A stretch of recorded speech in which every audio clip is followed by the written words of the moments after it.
ఇర్మియా గ్రంథం 31వ అధ్యాయం 3వ వచనం. చాలా కాలం క్రిందట యెహోవా నాకు ప్రత్యక్షమై ఇట్లనెను, శాశ్వతమైన ప్రేమతో నేను నిన్ను ప్రేమించుచున్నాను గనుక విడువక నీ ఎడల కృప చూపుచున్నాను. మనలో చాలా మంది నన్ను ప్రేమించేవారు ఎవరు లేరు, నాతో మాట్లాడేవారు ఎవరు లేరు, నాకు సహాయం చేసేవారు ఎవరు లేరు, నన్ను చూసేవారు, నన్ను పలకరించేవారు ఎవరు లేరు అని చెప్పి మనలో మనమే కృంగిపోతూ ఉంటాం. ఈ దినం దేవుడు నీకు చెప్తున్న గొప్ప మాట.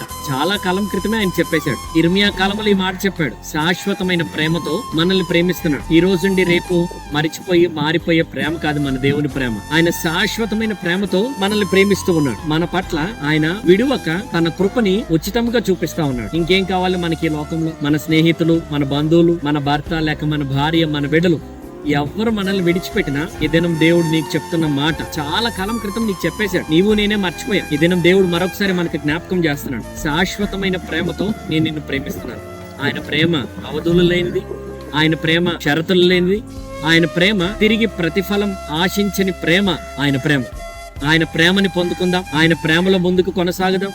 ఆయన ప్రేమకి నీవు నేను కూడా పాత్రలమవుదాం. పరిశుద్ధ గ్రంథములో యోహాను సువార్త 3వ అధ్యాయం 16వ వచనంలో దేవుడు లోకమును ఎంతో ప్రేమించాడు.